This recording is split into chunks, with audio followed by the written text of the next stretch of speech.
Canal 9, en partenariat avec le service cantonal de la santé publique, Addiction Valais et Promotion Santé Valais, vous présente l'Antidote.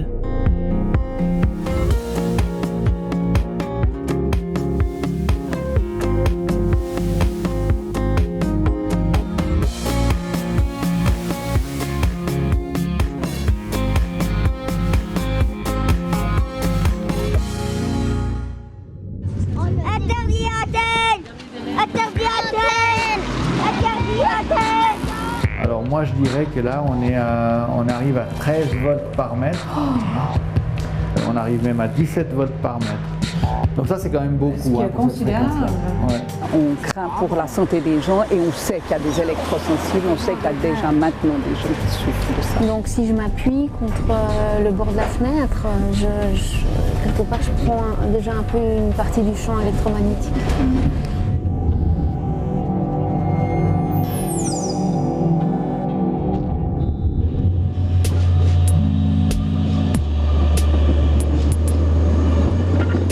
Les lignes à haute tension, les Wi-Fi, les téléphones portables, les plaques à induction et même les ampoules électriques dégagent ce qu'on appelle des champs électromagnétiques qui sont invisibles à l'œil nu.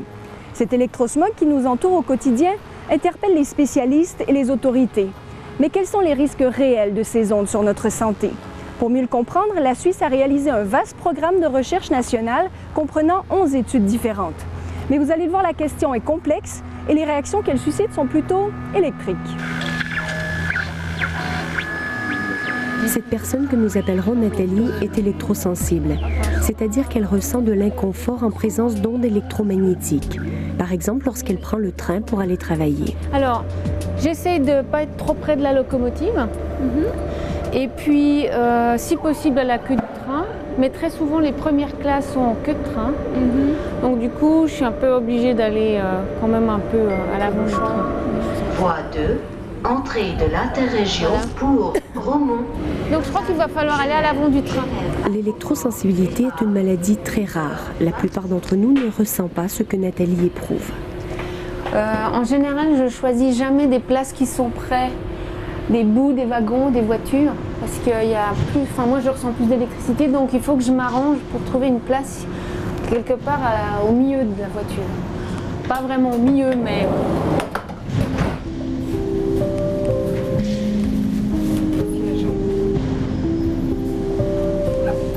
Vous venez à côté de moi? Je vous laisse aller vers la fenêtre parce que je me mets toujours du côté du couloir pour pouvoir bouger tout simplement. Donc si je m'appuie contre le bord de la fenêtre, quelque part je prends déjà un peu une partie du champ électromagnétique. Bonjour. Très bien, merci beaucoup. Oui. Voilà. Bon, je commence déjà à sentir un peu des nausées. J'ai une sorte de resserrement au niveau de la gorge ici. Et puis, comme je vous ai expliqué, un peu une espèce de tension, comme si les muscles se resserraient quelque part à l'intérieur, une sorte de tension musculaire. Et puis une barre qui commence à arriver ici. Nathalie a dû changer de lieu de travail et d'appartement, situé trop près de zones sensibles. Elle a trouvé peu de soutien dans le monde médical, mais une association l'a particulièrement aidée à poser un diagnostic. Les médecins de l'environnement, un groupe de généralistes, dentistes, vétérinaires, se préoccupent des effets de la pollution en général sur la santé. Ils sont les seuls à reconnaître l'électrosensibilité comme une maladie réelle. Das sind keine einfachen Symptome wie Husten oder so, sondern eher Kopfschmerzen, Müdigkeit, Schlafstörungen, Konzentrationsstörungen. Es ist nicht so einfach zu erklären wissenschaftlich, aber man ist daran und hat in verschiedenen neueren Studien eben wirklich biologische Einflüsse gesehen. Tous les champs électromagnétiques, à partir d'une intensité suffisamment grande, ils peuvent ils peuvent avoir un effet sur le corps humain ou sur n'importe quel système biologique, hein, parce que on est fait de matière, la matière elle contient des charges électriques. En plus de ça, il y a toutes sortes de phénomènes électriques qui sont mis en jeu, par exemple dans la communication entre les différentes parties du corps, hein. Les nerfs, ils véhiculent des signaux électriques. Pierre Zweiecker est physicien, professeur à l'EPFL. Il fait des expériences avec la foudre et il a écrit un livre sur les champs électromagnétiques. Pour mieux comprendre les risques liés au rayonnement qui nous entoure, le spécialiste fait quelques mesures autour de ces lignes à très haute tension situées sur une aire d'autoroute en vallée. Donc on lit ici 1,195 microtesla. La limite d'installation, c'est 1 microtesla en zone à utilisation sensible, dans des zones où des personnes peuvent séjourner plusieurs heures par jour. 1 microtesla, mais que veut dire cette mesure concrètement? Nous savons que le seuil de dangerosité est fixé à 5000 microtesla. À ce niveau d'émission, elle provoque chez l'animal des troubles de comportement. À partir de là, la Suisse, comme la plupart des pays européens, ont fixé des valeurs maximales. Sur le lieu de travail, elle est fixée à 500 microtesla. Dans une zone hors habitation, elle est de 100 microtesla. Et dans un milieu de vie, à proximité d'habitation, la limite est de 1 microtesla. C'est ce que nous avons mesuré. Elle est donc 5000 fois plus basse que la valeur connue comme étant dangereuse pour l'homme. L'effet du champ magnétique à ces fréquences-là, c'est d'induire des courants électriques dans le corps. Donc quand on se trouve placé dans un champ de ce type-là, on a dans le corps des courants qui circulent, qui sont évidemment en général tellement faibles qu'on ne les ressent pas. Hein. Maintenant, on n'a pas la certitude absolue que c'est inoffensif, parce qu'on ne connaît pas tous les mécanismes d'action. Disons qu'il pourrait y avoir d'autres effets que des courants induits dans le corps. Il pourrait y avoir des effets qui interviennent directement sur certaines fonctions biologiques. Parmi les rayonnements non ionisants, on retrouve toute une gamme de fréquences. Les basses fréquences comprennent le réseau électrique des trains, les lignes à haute tension, les appareils ménagers. Les hautes fréquences, quant à elles, comprennent la téléphonie mobile, la radiocommunication, les fours à micro-ondes. Puis lorsque la fréquence est encore plus haute, on parle alors de rayonnements ionisants qui sont dangereux pour la santé, comme les rayons UV ou les rayons X. Pendant 3 ans, le gouvernement suisse a soutenu 11 études pour mieux connaître l'effet de ces rayonnements sur la santé.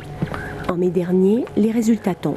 Pierre Zweiecker est l'un des scientifiques qui a participé à ce programme d'études appelé PNR 57. Donc l'expérience consistait à exposer des organismes microscopiques qui se développent dans ces petites boîtes à un rayonnement électromagnétique du type téléphone mobile. Puis les résultats ont donné quoi? Le résultat, c'est que ces petits animaux n'ont absolument pas été perturbés, enfin leur mobilité n'a pas été perturbée, même avec des champs de plusieurs dizaines de watts. Donc cette expérience n'a pas mis en évidence un effet non thermique. Cette étude précise du programme de recherche suisse a démontré en clair que les ondes électromagnétiques des téléphones portables n'avaient aucun effet sur ces organismes vivants. D'autres études du PNR 57 ont porté sur l'activité cérébrale durant le sommeil, sur les effets biologiques comme le développement de cancer ou le bien-être de la population. Un bien-être que Nathalie peine à trouver. Elle a dû modifier ses habitudes, elle évite normalement ce boulevard car elle ressent des picotements, des maux de tête à l'approche des antennes de téléphonie. On fait peut-être demi-tour. Pourquoi vous décidez aujourd'hui de témoigner de façon anonyme? Il y a 2 ans, quand je disais je suis électrosensible, on me regardait comme une espèce de bête étrange et en me disant c'est quoi celle-là, elle est folle ou elle fait de la sensiblerie ou c'est une espèce c'est psychosomatique, enfin voilà. Et dans le cadre du travail, je ne veux pas être stigmatisée comme une personne un peu spéciale, quoi. Au-delà du regard de l'autre, Nathalie craint de développer un cancer. En mai, l'Organisation mondiale de la santé, suite à un rapport du Centre international de recherche sur le cancer, a classé les téléphones portables dans la catégorie des possiblement cancérogènes. C'est-à-dire que les risques de développer un cancer sont possibles, mais qui n'ont pas pour autant été prouvés. On retrouve aussi dans cette catégorie les lignes à très haute tension. Mais les scientifiques tempèrent cette classification. Ils rappellent que les légumes au vinaigre, le café ou les vapeurs d'essence sont aussi sur cette liste. Les neurologues Mika Murray et Bogdan Dragansky se sont penchés sur la question du cancer dans le cadre de leur travail au Centre d'imagerie biomédicale. Ces deux spécialistes utilisent l'électromagnétisme pour détecter des tumeurs, des lésions, avec les IRM, les électroencéphalogrammes et autres scanners. And people have looked at potential heating of the brain from this electromagnetic energy, which could potentially either alter the blood-brain barrier. In terms of heating, the work that I've seen suggests that the temperature changes are below 1 degree Celsius, which is very small. If it's a comfort, one can also cite studies pointing to the heating that you get by putting a piece of metal into an MRI scanner, doing a normal scan that you would do in a clinical setting, and the heating there is again very, very small on a piece of metal, which is far more conductive than our heads. So therefore, that represents a worst case scenario. If that is safe, then therefore one can conclude that it's relatively safe, if not entirely safe, to expose the human head to these short duration electromagnetic pulses. Well, and even though these numbers telling us that the heating, potential heating, is below 1 degree Celsius, which is far less than the normal physical activity caused heating, is just telling us that there should be not a physiological effect. Otherwise, we should have been staying at home, not moving, to prevent the heating of the brain. Toutefois, les neurologues admettent qu'il faut rester attentif à un usage abusif, surtout en ce qui concerne les enfants et l'utilisation du téléphone portable, car ces derniers sont plus sensibles et nous avons peu de recul pour connaître les risques de ces nouvelles technologies sur le long terme. And it is saying that the brain tumors have a latency of 20 to 40 years. That means if we observe now a certain effect of usage of cell phones on the development of tumors, this will be as early as 2030 that we can say, yes, there is an effect on tumor initiation. Il est vrai que nous avons peu de recul quant à l'impact des ondes électromagnétiques. Ce n'est que depuis le début des années 90 que le téléphone mobile a pris son essor. Et l'idée de transmettre des messages par les ondes n'est pas si ancienne. À la fin du 19e siècle, la station de Salvan a été le cadre de l'une des plus grandes découvertes de notre temps. Le physicien Guglielmo Marconi réalise durant l'été 1895 une liaison de 1,5 km, première du genre, qui deviendra l'ancêtre de la radiocommunication. Mais à l'époque de Marconi, on ne se posait pas la question des risques liés aux ondes hertziennes. Alors qu'elle fascinait à l'époque des premières découvertes, la technologie fait aujourd'hui parfois peur. Tout le monde interdit antenne! Interdit antenne! Interdit antenne! Interdit antenne! L'ARA, une association qui lutte contre la prolifération des champs électromagnétiques, organise aujourd'hui une manifestation dans un quartier du Landron. Vous avez vu la problématique de la cigarette. Pendant combien de temps on a dit mais attention, c'est dangereux, l'amiante aussi. Et la téléphonie mobile, les ondes électromagnétiques, c'est exactement la même chose. On craint pour la santé des gens et on sait qu'il y a des électrosensibles, on sait qu'il y a déjà maintenant des gens qui souffrent de ça. Claudine Dain et les habitants de ce quartier s'opposent à la construction d'une nouvelle antenne de téléphonie mobile. Je pense que n'importe quel parent sensé veut essayer de protéger ses enfants de ce genre d'influence extérieure. Dans notre quartier ici, on a déjà 2 antennes qui sont implantées. On veut nous en implanter une 3e. Eh bien, on veut dénoncer ça aussi, l'absence totale de coordination entre les opérateurs lorsqu'ils installent les antennes dans une région, dans un quartier. Donc, ils pourraient au moins tout centraliser sur un mât, quitte à être obligé d'abaisser un peu le niveau ou l'intensité des ondes émises par l'antenne. Et ça, il n'y a absolument rien qui est fait dans ce sens-là. Et ça, c'est une chose aussi qu'on dénonce. En Suisse, 11 000 antennes de téléphonie sont installées. Plusieurs opérateurs concurrents tentent d'imposer leur mât et le phénomène prend de l'ampleur. Aujourd'hui, 90% des ménages disposent d'un téléphone portable ou d'un smartphone. À 500 mètres d'une antenne, Pierre Zweiecker sort son arsenal de mesures. Ça fait 75 millivolts par mètre. 75 millivolts par mètre. Donc ce qui est très largement en dessous de la limite Donc, puisqu'on a comme limite 4 volts par mètre, autrement dit 4000 millivolts par mètre, au lieu de 4000, on est à 75. Les limites d'installation sont régulées par l'ordonnance sur la protection contre le rayonnement non ionisant. Pour les champs électromagnétiques des antennes, la limite considérée comme dangereuse pour l'homme est fixée à 375 volts par mètre. La limite sur le lieu de vie est d'en moyenne 5 volts par mètre, soit 75 fois plus basse. Ce que nous avons mesuré est de 0,075 volts par mètre, bien en dessous de la limite. Ces mêmes normes sont appliquées pour le Wi-Fi. D'accord, je te remercie. Salut, Bibi. Jusqu'à 6 volts par mètre. Ah, c'est beaucoup. C'est pas mal, oui, c'est pas mal pour cette fréquence. Donc la fréquence DECT, c'est 1900 MHz. La limite pour une installation fixe, ça serait justement 6 volts par mètre. Donc on est à la limite pratiquement. Donc là, vous venez de mesurer quoi, le téléphone ou le Wi-Fi? Bon, il faudrait les séparer pour être sûr qu'on mesure qu'une chose à la fois. Pierre Zweyecker nous accompagne chez Antoinette Cora pour mesurer cette fois les champs électromagnétiques sur notre lieu de vie, car c'est à la maison que nous devenons responsables de notre exposition par le choix des technologies et par l'utilisation que nous en faisons au quotidien. Non, alors la distance où on travaille normalement, si je le remets à 0 ici, on est à 1,2 volts par mètre. Puis ça veut dire quoi, ça? Bon, ça veut dire que, bon, encore une fois, il n'y a pas de limite. Il y a une limite de puissance qui est fixée, mais il n'y a pas de limite de distance. Si vous avez envie de mettre votre Wi-Fi sous l'oreiller, vous avez le droit. Par contre, si on compare avec la limite pour la même fréquence, pour une installation fixe qui serait soumise à cette restriction, on serait en dessous, parce que pour cette fréquence-là, c'est de l'ordre de 6 volts par mètre. Donc là, même en se mettant tout près de l'appareil, on arrive à 4. On est en dessous des on est de toute façon fixées. En dessous des limites qui sont reconnues aujourd'hui comme pertinentes, d'une manière officielle, disons. Après, il y a toujours donc là, ceux qui pensent... rien sur la santé à cette distance-là? Alors, on risque rien selon les connaissances scientifiques actuelles. Il y a toujours des gens qui pensent qu'on devrait avoir des limites plus basses. Mais... En dehors des ondes liées au téléphone ou au Wi-Fi, c'est dans la cuisine d'Antoinette que l'on retrouve le plus de champs électromagnétiques. Voilà. Donc normalement, il ne devrait pas y avoir de rayonnement à l'extérieur. On voit qu'en réalité, il y a quand même pas mal.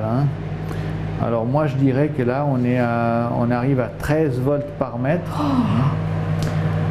Surtout quand on est juste en face, là, juste en face de la vitre. Donc j'ai un doute sur, disons, l'état de la porte. Il est ancien, Oui, il est ancien. On arrive même à 17 volts par mètre. Donc ça, c'est quand même beaucoup. Ce qui est considérable. Oui, c'est considérable. Bon, maintenant, c'est clair que ça décroît rapidement avec la distance. Si je me mets à 30 cm, c'est quand même plus que 5, 4. Et puis... Oui, mais il ne reste pas moins que souvent, lorsqu'on prépare quelque chose, on reste tout près de l'appareil. Compte tenu de la hauteur, c'est plutôt, on est en face des appareils génitaux, là. Alors, ça pourrait avoir une influence soit sur la fertilité, par exemple. C'est une hypothèse, ça n'a pas été vérifié, mais c'est une hypothèse possible. Soit, par exemple, sur une femme enceinte, ça peut avoir un effet sur son fœtus. S'éloigner de la source, c'est le geste le plus simple et le plus efficace à faire. Pour Nathalie, c'est un véritable puzzle. Lorsqu'elle rentre du travail, le trajet est fatigant. Elle a dernièrement fait une demande auprès des CFF pour qu'ils réservent un wagon à technologie réduite, sans Wi-Fi. Personnellement, je ne suis pas contre les ondes, je ne suis pas contre le fait d'utiliser les téléphones portables. Je pense que chacun doit avoir la liberté de réguler ses besoins et de pouvoir les vivre, donc ça c'est pas du tout le problème. Je serais plutôt pour demander une régulation des espaces publics. De même qu'on a réussi à réguler les espaces fumés et sans fumée pour que ceux qui le désirent ou ceux qui ne le désirent pas puissent choisir, eh bien on pourrait réguler des espaces avec ondes et des espaces sans ondes pour que des personnes comme moi aient le choix. Tout comme Nathalie, Antoinette Cora ou les habitants du Landron, la population s'interroge sur les effets de cet électrosmog qui nous entoure au quotidien. En Suisse, 9 personnes sur 10 utilisent un portable et le phénomène prend de l'ampleur. Ce qu'il faut retenir, c'est que les différentes études suisses conduites ces 10 dernières années ont démontré que nous étions particulièrement responsables de notre exposition, que les normes fixées légalement étaient respectées et que les champs électromagnétiques en deçà de ces limites ne provoquaient pas d'effets biologiques dangereux pour la santé ou pour le bien-être. Mais certaines personnes peuvent quand même souffrir, être particulièrement sensibles aux ondes et que cette maladie est reconnue par un réseau de médecins. Dans tous les cas, les réponses ne sont pas simples. Elles sont complexes et demandent plus de recul. Et surtout, les effets sur le long terme ne sont pas connus et ne le seront pas encore avant 10 ou 20 ans.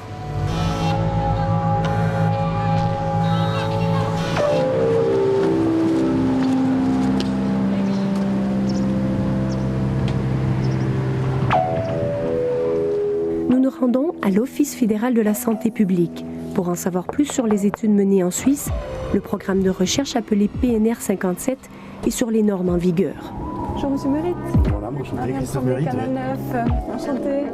Merci de nous recevoir. C'est un plaisir aussi pour moi. Spécialiste du domaine des radiations ionisantes. Merci gentiment. Je prends quand même quelques notes. Oui, voilà. Christophe Merit, bonjour. Vous représentez l'Office fédéral de la santé publique. C'est ici que vous fixez les normes des valeurs limites par rapport aux champs électromagnétiques. Sur quoi vous vous basez pour fixer ces limites-là? Alors ces limites sont basées sur des recommandations internationales, sur l'ICNIRP. Ce qu'on a en plus en Suisse, où on peut être taxé peut-être de plus sévère, c'est qu'on a des valeurs de précaution, de prévention qui sont 10 à 100 fois inférieures à ces limites-là. Est-ce que vous recevez des pressions des opérateurs pour fixer ces normes? Non, on n'a aucune pression des opérateurs jusqu'à présent pour fixer ces normes. Alors l'électrosensibilité, c'est une maladie que vous reconnaissez à l'OFSP? Oui, donc il y a des personnes qui sont plus électrosensibles. Alors pour ces personnes, il faut dire qu'il existe des aides, hein, évidemment. Donc il existe auprès des médecins de la protection de l'environnement une ligne de conseil et aussi un réseau de médecins spécialisés dans ce domaine. Il y a une dame dans le reportage qui demande des zones à technologie réduite, un peu comme on a fait avec la fumée passive. Est-ce que ça, c'est quelque chose qui serait aussi envisageable? Alors ça, je pense que c'est quelque chose qui est envisageable. On n'en est pas encore à l'avoir ni implémenté, ni défini, si vous voulez. Mais je pense que c'est quelque chose qui est envisageable au niveau de peut-être aussi d'endroits spécialement qui sont très fréquentés. C'est nouveau le temps d'exposition qui va compter. Donc on pourrait se dire dans des endroits très fréquentés, on pourrait envisager ce genre de site. Ouais.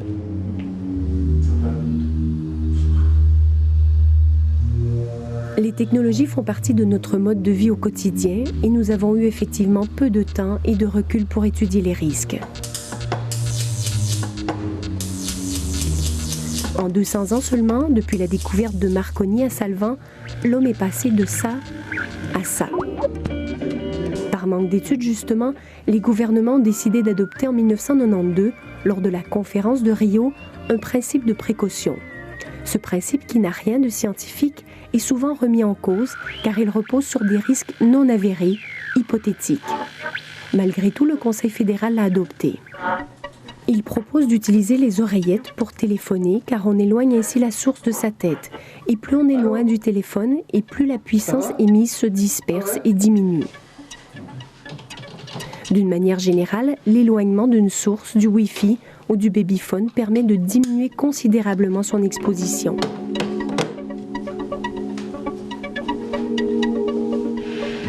Lors de l'utilisation d'une plaque à induction, utilisez la casserole adaptée et évitez de cuisiner trop près de la source, surtout si vous êtes enceinte. Oui, allô? Et puis, il faut faire appel au bon sens quant à la durée d'exposition. Évitez de parler 3 heures au téléphone ou de laisser les enfants téléphoner. Oui, allô? Lors de la conduite, le signal passe aussi d'un émetteur à l'autre et cherche beaucoup plus sa source. La puissance d'émission est donc plus élevée. Même chose en montagne ou dans une cave où la réception est mauvaise. Retenez ici qu'il n'est pas possible de prouver que les ondes soient totalement inoffensives. Il faudrait pour cela étudier tous les processus biologiques imaginables, les influences éventuelles du rayonnement à des intensités diverses pour des durées variables en combinaison avec d'autres facteurs. Ces missions est possible. N'oublions pas que le téléphone peut être très utile, ne serait-ce que pour les situations d'urgence où il peut effectivement sauver des vies.